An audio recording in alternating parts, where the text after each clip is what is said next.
Hello,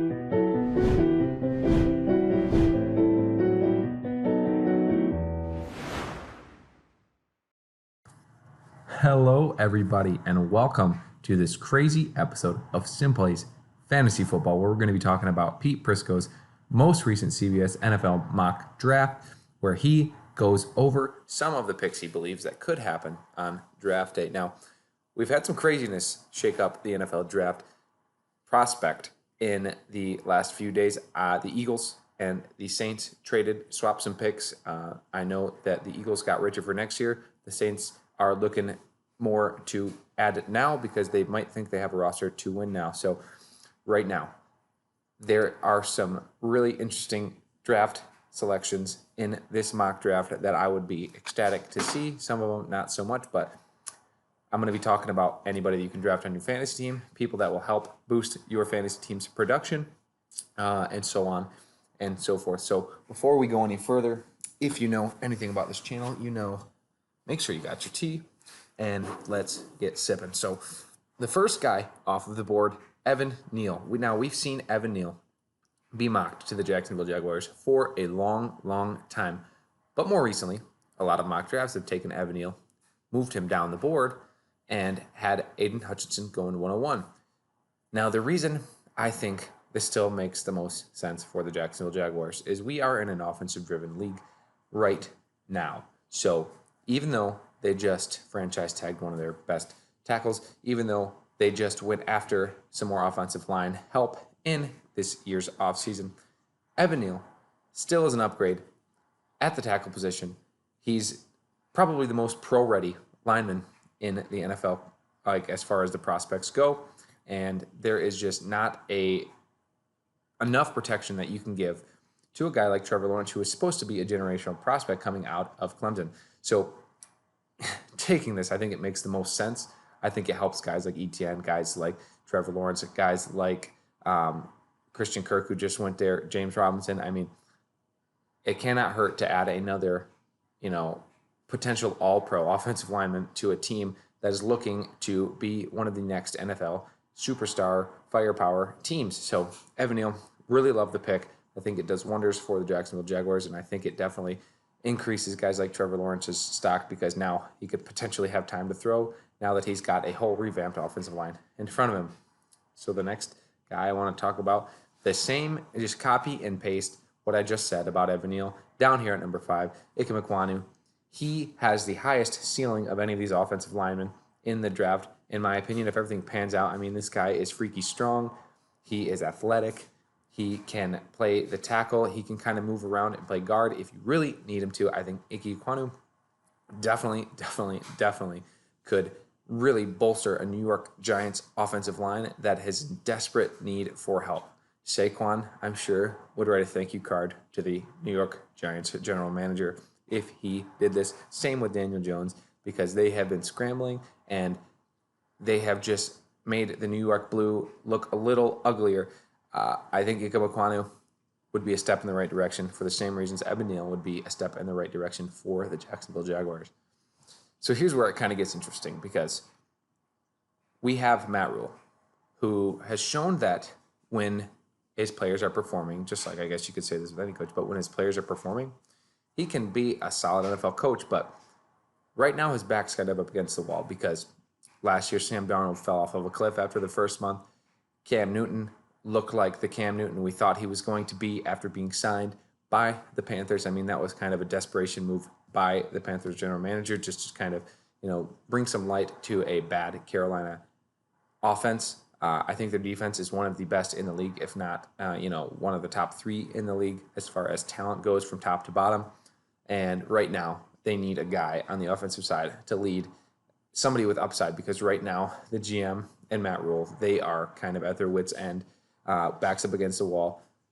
This is a make-or-break year for them. So they need a guy with upside. Malik Willis is the guy that if he hits his ceiling, his potential, he could definitely give the owners over there in Carolina reasons to be excited and reasons to keep them around for longer. So it would help guys like Christian McCaffrey. It would help guys like DJ Moore, even though he might snake a couple touchdowns away from maybe Christian McCaffrey because he's more of a rushing quarterback the same way Cam Newton or, Jalen Hurts snakes touchdowns away from his running backs.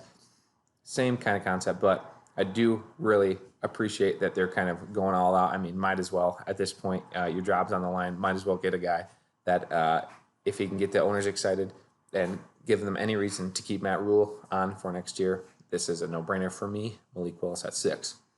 Now we move down to Kenny Pickett. Now this one makes the least amount of sense to me because Kenny Pickett, in my opinion, at 8 is the biggest reach so far in the draft.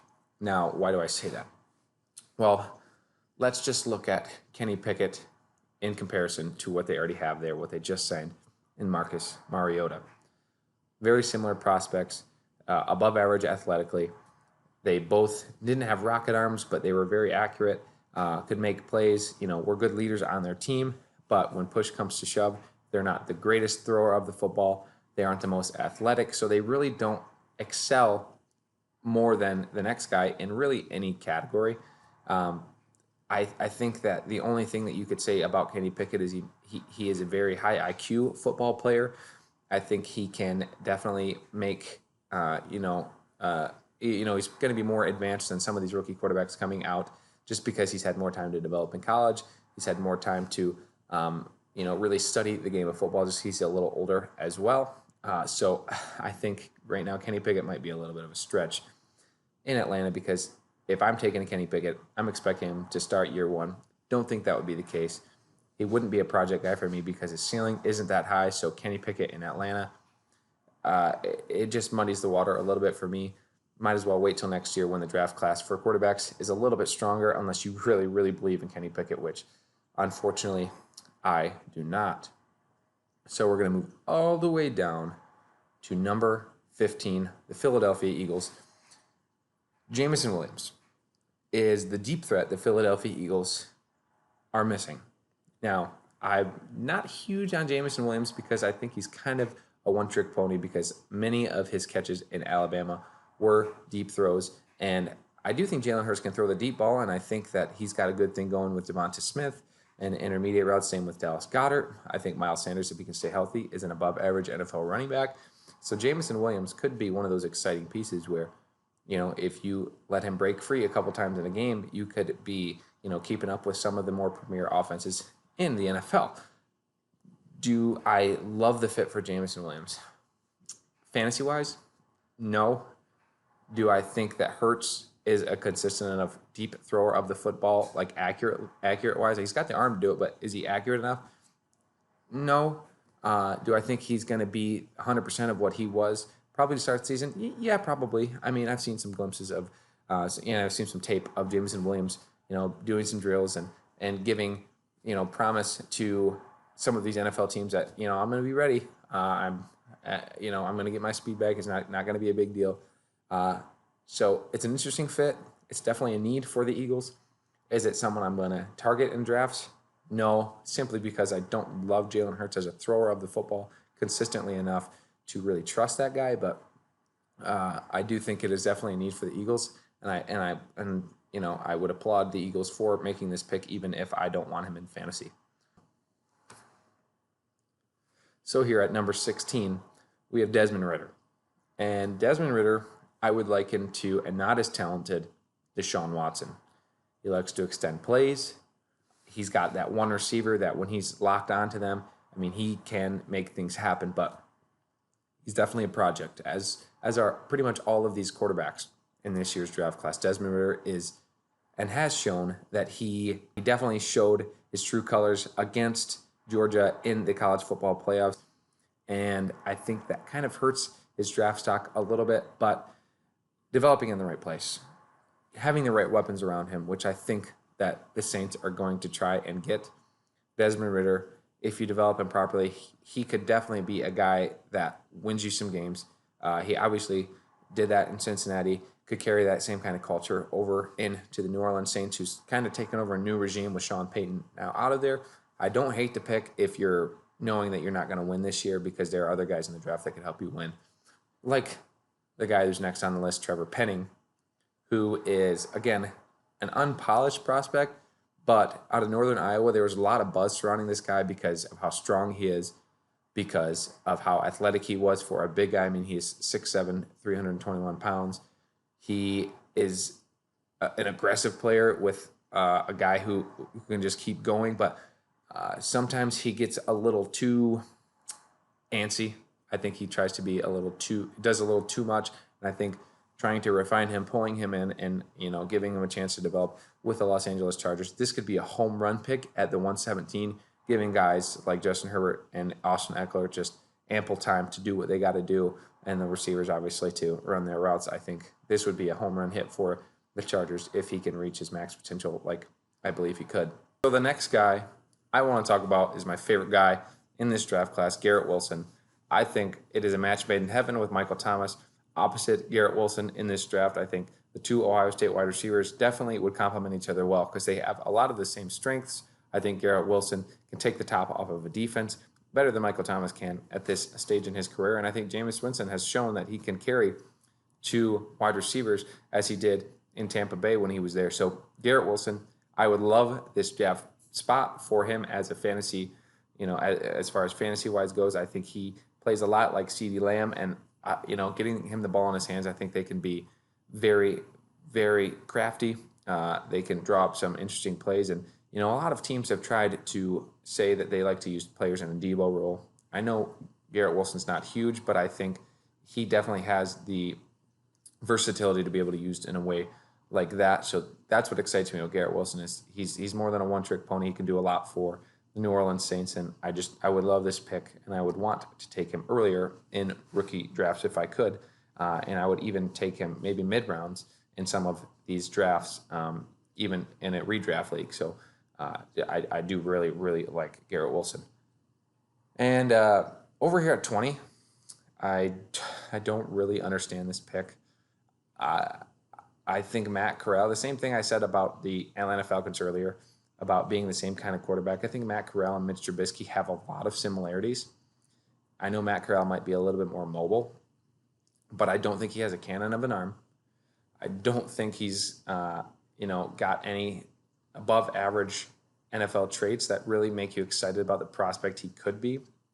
And this is with a lot of the quarterbacks. The only quarterback that I think has a really high ceiling in this draft is Malik Willis. I don't love this pick. I think he could work out in Pittsburgh, but that's just because their organization as a whole is a very solid organization who knows how to develop talent, who knows how to get guys in there, whether it's in free agency or in the draft. And I mean, that's half the problem with some of these quarterbacks is they're set up for failure based on the organization they're going into, based on where they're stepping behind center at. That's why a lot of the Browns quarterbacks in the past have failed. Same with, the Lions, Jared Goff. You saw his record from going to LA to Detroit. It's the same story, different team. It's just, it's something that you can kind of predict. I think it could work out, but I don't think it could work out as well for the Pittsburgh Steelers as it could if they just waited another year to draft a quarterback. Now, the guy that I am looking for in pretty much every single draft possible is Drake London. If this happens, Drake London is Aaron Rodgers' new Devontae Adams. And I don't think that can really even be argued. I know Devontae Adams is a better route runner, but Drake London is a guy Aaron Rodgers would definitely learn to trust very fast just to throw the ball up to. He doesn't necessarily even have to get super open because Drake London is a guy who can win a 50-50 balls 9 times out of 10. So it makes it a 90-10 ball instead of a 50-50 ball, giving him just, an opportunity to go play with one of the greatest arm talents we've ever seen. Drake London would be top priority for me, especially because the Green Bay Packers literally have no one to throw the ball to right now. So this is a match made in heaven for me. I love the prospect. Same with me loving Garrett Wilson as a prospect. Those two home run picks in fantasy and in real life, in my opinion. We move down the line in the same story here. Chris Olave with the Green Bay Packers. Now, I don't love Chris Olave as much as I loved Garrett Wilson or Drake London simply because he hasn't shown me that he can beat those number ones in college because he never had to. And that's my biggest knock on the guy. I mean, he did run a sub 4.40. He did show that he can, be a very, very productive player at Ohio State. But I don't know if it was because of who he was lining up against every game or if it was because he was an ultra all-world talent. Him having to stay for a senior year rather than coming out after 3 years kind of gave me a little bit of worry because he didn't feel like he could do enough to really impress NFL teams. And if you feel like you have to come back for another year just to kind of, boost your draft stock as a senior, that's a little bit of a red flag to me. But I do think he can be a very productive wide receiver if given the chance, if he can show that he can beat some of those number one guys, because he might be getting them. Say Drake London goes down with an injury, he'd be getting the number one cornerbacks, and that would be the biggest test that he'd have to face if this mock draft come true. So, and probably the last two guys we're going to be talking about are Johan Dotson and Treylon Burks. Johan Dotson to the Kansas City Chiefs. They are looking for a Tyreek 2.0. I don't think Johan Dotson's necessarily that guy because he's no, as it says here, nobody is Tyreek Hill, but this man is a burner. Now, he plays. He's got much better hands and is a much better projected wide receiver than what they have there at Mecole Hardman. I think Mecole Hardman, again, is more one-dimensional as far as the deep ball goes. But Johan Dotson definitely could be a plug-and-play in a very unorthodox and very crafty Andy Reid offense. So that'd be another guy I'd keep my eye on. I wouldn't take him too early because I still feel like they're going to have some mouths to feed there now that they have Juju, now that they have Travis Kelce, and I'm sure they will go out and give the tight end that they drafted last year more targets as well. Andy Reid will find ways for Johan Dotson to get the ball though, but I wouldn't be as excited about this, even though their quarterback is all world. I wouldn't love this pick because I feel like they're just really trying to force the issue with Johan Dotson. I don't think he's as good as a wide receiver as some people think he is, and that's just my take on Johan Dotson. Same with Treylon Burks. I think if he falls to 132, you're kind of forced to take him for Detroit, but their wide receiver core right now is pretty loaded. I think that really underrated is Josh Reynolds, the re-signing that they had. Amon-Ra St. Brown obviously was one of the better rookie wide receivers last year. He's overlooked as well because he played for a bad Detroit Lions team. But getting DJ Chark, I think DJ Chark and Treylon Burks are kind of one and the same. I think Treylon Burks is more of a guy you want to get into open space, draw up like bubble screens and stuff. A lot of the stuff we saw at Arkansas with Treylon Burks, that's kind of how he excelled. I think DJ Chark's more of a deep to intermediate route kind of guy. So, I mean, they could work together, but right now there's a lot of mouths to feed with a not great quarterback on a run-centric team. I wouldn't love the fantasy outlook for Treylon Burks, even though I do think he is a very talented wide receiver.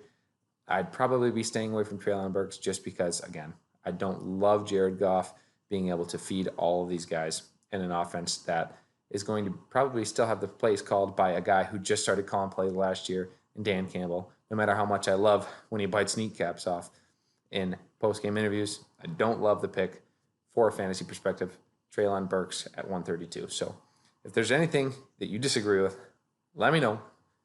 Don't forget to like, subscribe, hit the notification bell, and we'll see you on the next video.